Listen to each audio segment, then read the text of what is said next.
It's the Terry Sullivan Show.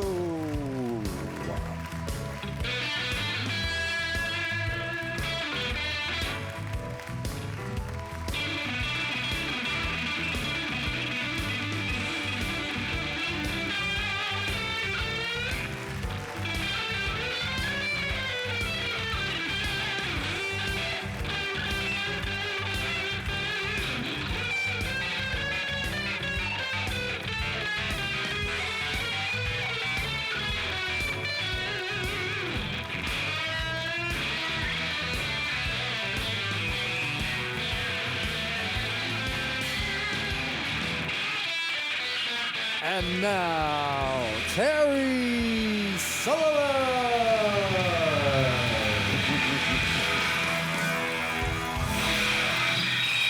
What were you doing over there? Were you playing minor chords?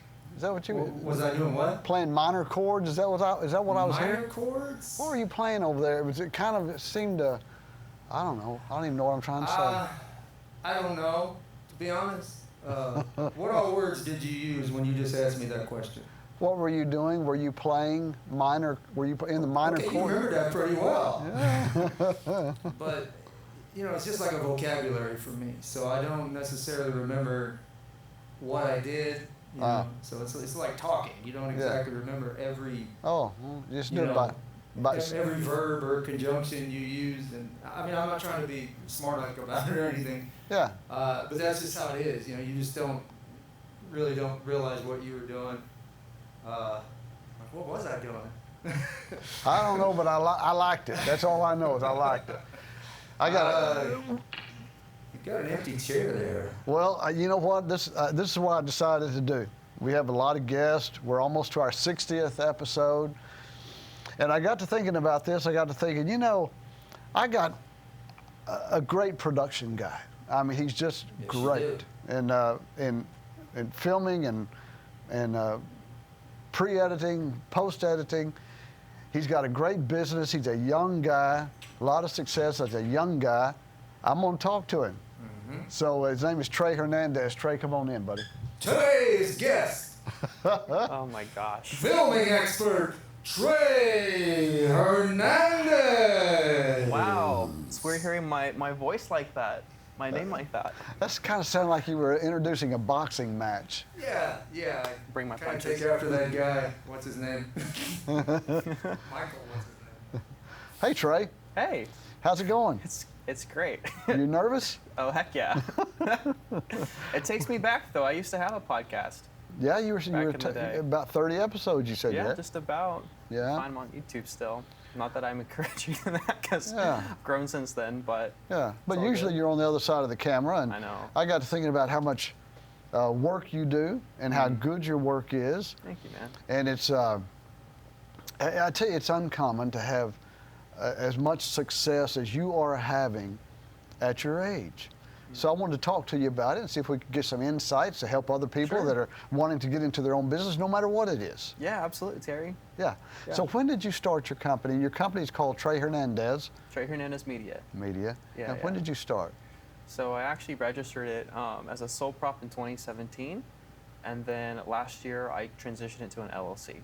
Mm-hmm. So, but I kind of have that anniversary for like September. Yeah. For when I actually started it, and I suppose 2017 and 2023, 6 years. So you started when you were 13? No, sir. I'm 26 now, so I guess 20. Yeah. 20 years old. Have you always, growing up, were you always interested in videography or film or? Yeah, well, I was always passionate about like videos and like specifically cartoons and stuff. Growing up.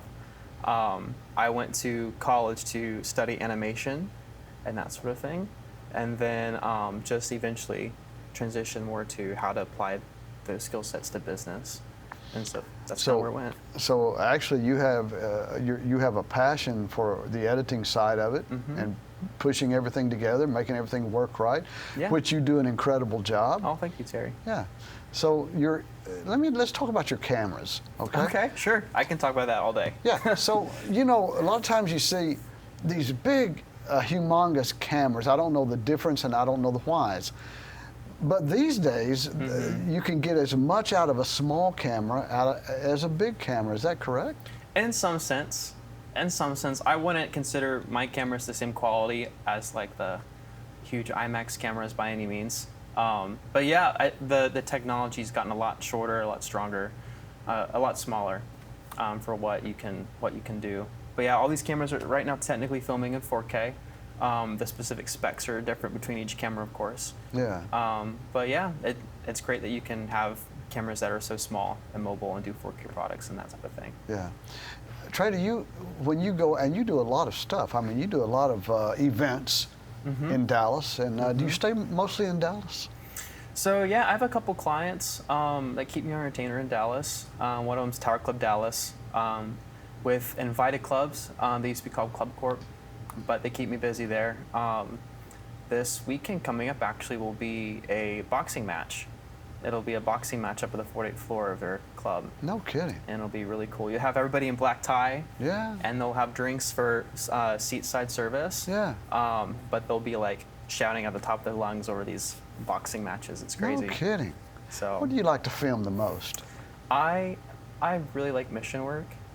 I really enjoy mission work. I've had the privilege of working with several nonprofits, including CCA down the street. Sure. You know, Yeah. Gilbert's a great guy. It's been great to work with him and his team. But anything that gets me out on location somewhere to do that type of stuff is phenomenal. So like I actually went to Ghana last year, and I filmed up in the bush. Yeah. Telling stories about digging wells and about no providing, kidding. yeah, and about spreading the gospel up in northern Ghana. You know, so that type of thing is totally like where my ultimate passion is. You know. So you would, of course, you're fixing to go to Maui. Well, it's not like guaranteed right now, but I'm talking to Texas Baptist Men, the nonprofit that took me to Ghana. Yeah. And they have a team out in going to Maui. Yeah. And so they want to bring me with them. Where they had the huge fire that burned most of the city, I guess. Yeah, it definitely did a lot of destruction. Yeah. So I did not know that about you, and of course you produced my show, the Terry Sullivan Show, and just do an incredible job with that. But I did not know that you like to do mission work. So you'd go anywhere? Would you go anywhere in the world to do? I'd go anywhere, and honestly, if I can, I try and make it work for the nonprofit, because the experience of traveling somewhere, experiencing the culture, and then having that be a bent towards mission. Yeah. Like this work here is fulfilling, but that's like life, life-giving work of seeing impact and lives being changed on a daily basis. Well, I think when you do mission work, you look at changing lives that you don't see. Yeah. You know, it's changing. One life will change another life, will change another life. So it's one of those things that you don't know when you pass to the other side how many people you've touched until you get there. You know. Yeah, that's true. That's the way mission work is. I went many years ago. I had a missionary friend to Haiti. And I had never been on a missions trip. Other than when I was a kid, we'd go to Mexico, you know, and as a youth group and that kind of thing. But I went to Haiti and it was so fulfilling.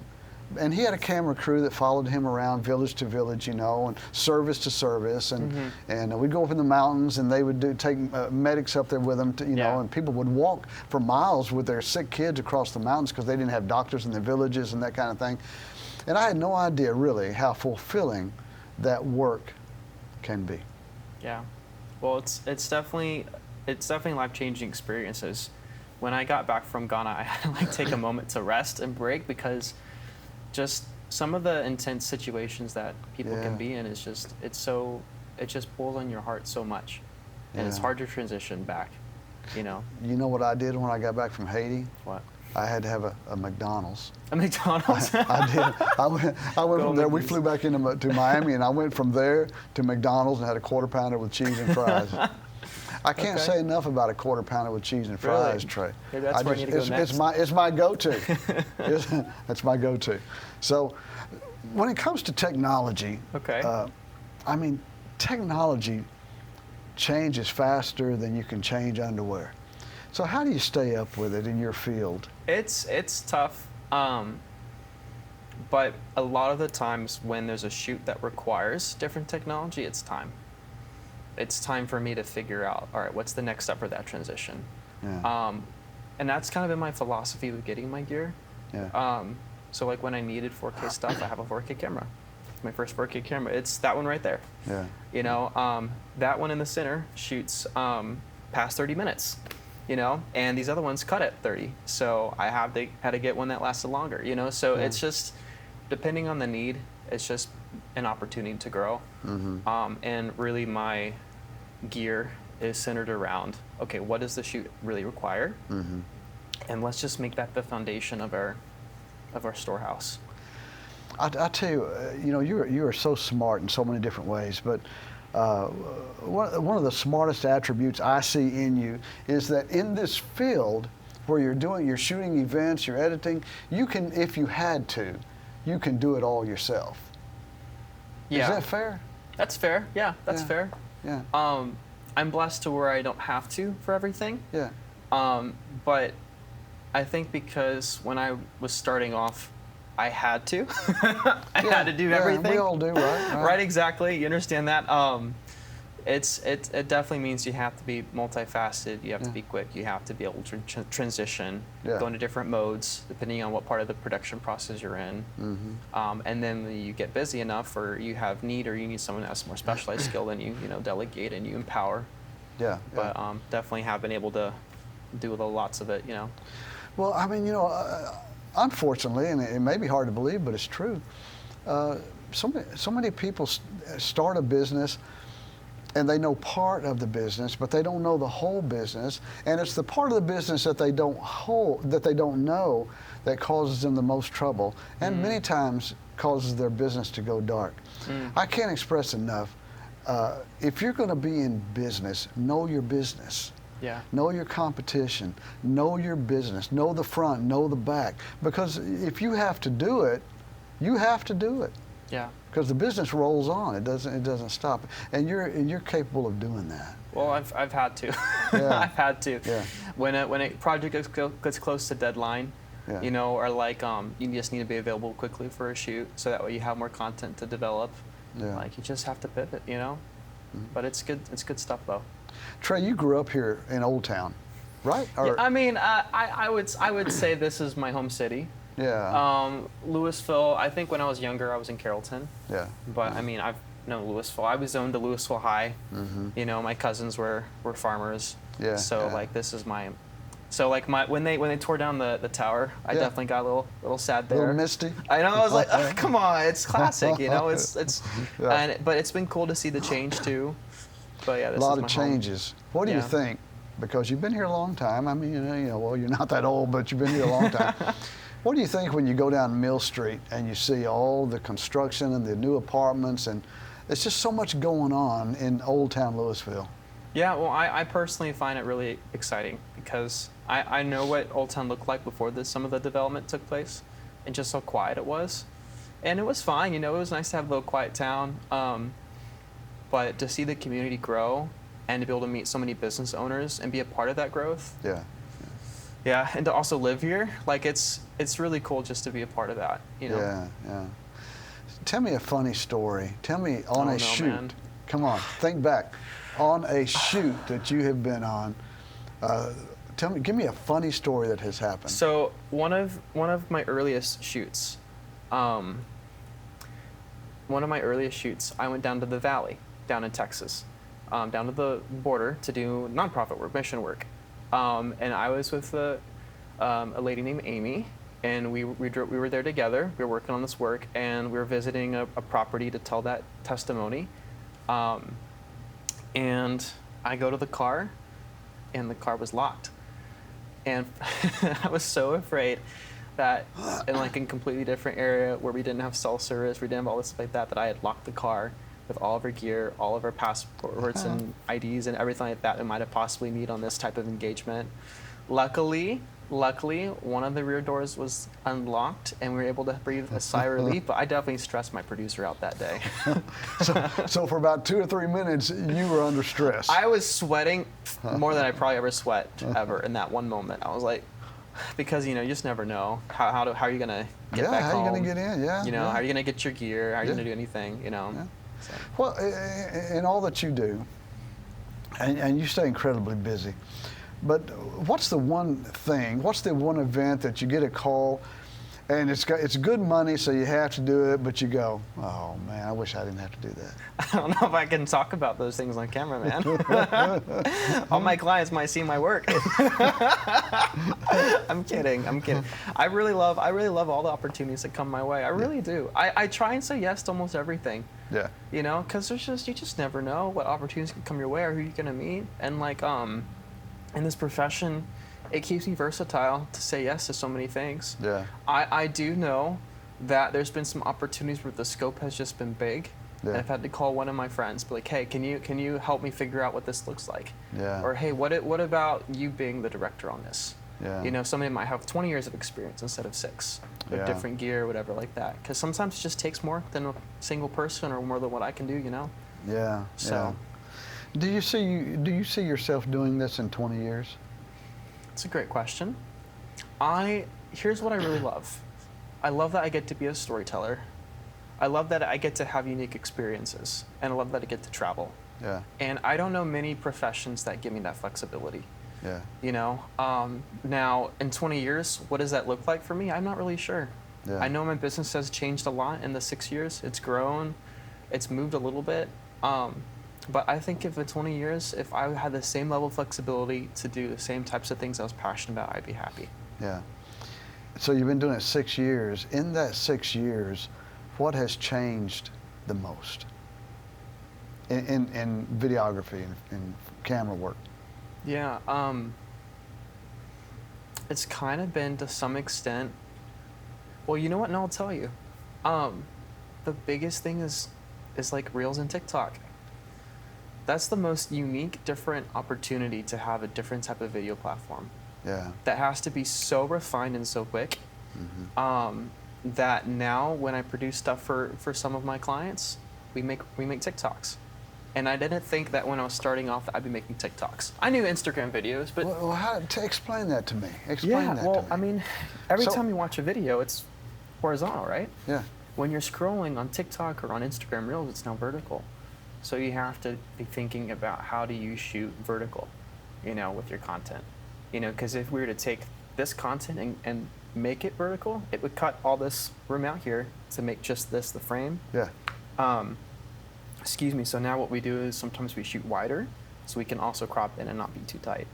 But I think that's been one of the biggest changes is how to market on social media. Yeah. Using the new platforms with what people are consuming. Yeah. Well, You know. you're very knowledgeable. Is that something that you constantly study? How about I say I constantly consume? Okay. All right. So I'm a subscriber to TikTok now. I didn't have TikTok back when I started, you know, Yeah. and it's developed as a platform. And now I'm passionate about that platform. I love learning on that platform and being entertained by it. And I think based off of that, the people I also follow are good at their craft. You know, whether they're cinematographers, whether they're educators, whether they're entertainers. I'm learning through what they do. Yeah. And sometimes there's also people that are influencers for how to use that platform specifically.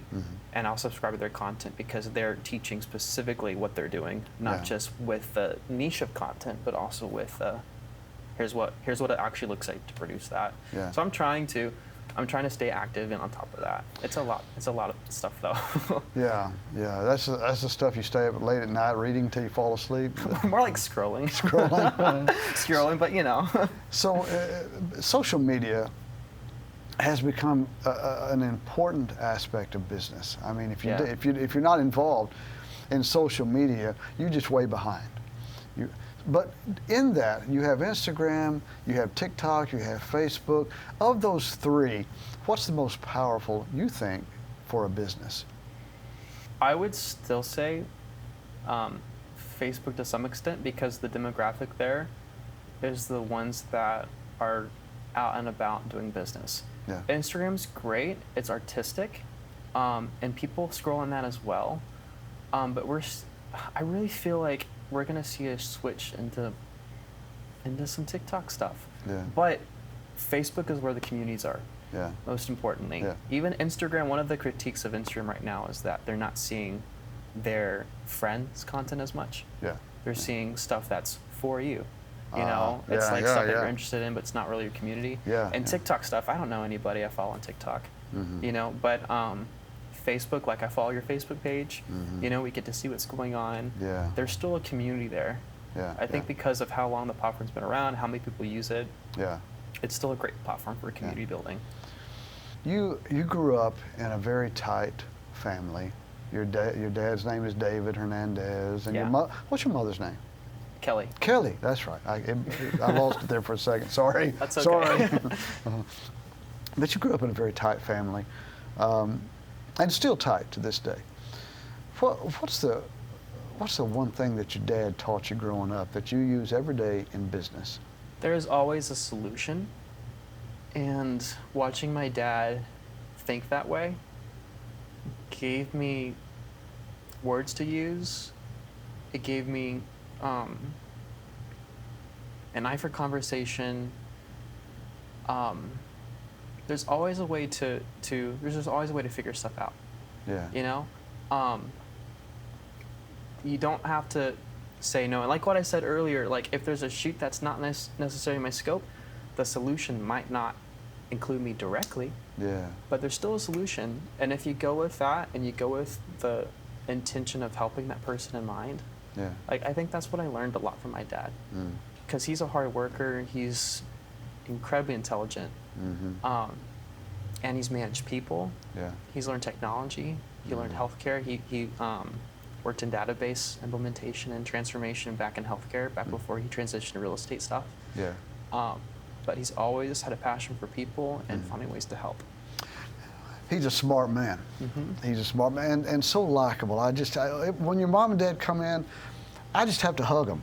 Yeah. They're just people that care for people. What's the one thing your mom taught you? My mom taught me how to care so deeply about family Yeah. and about being there for family.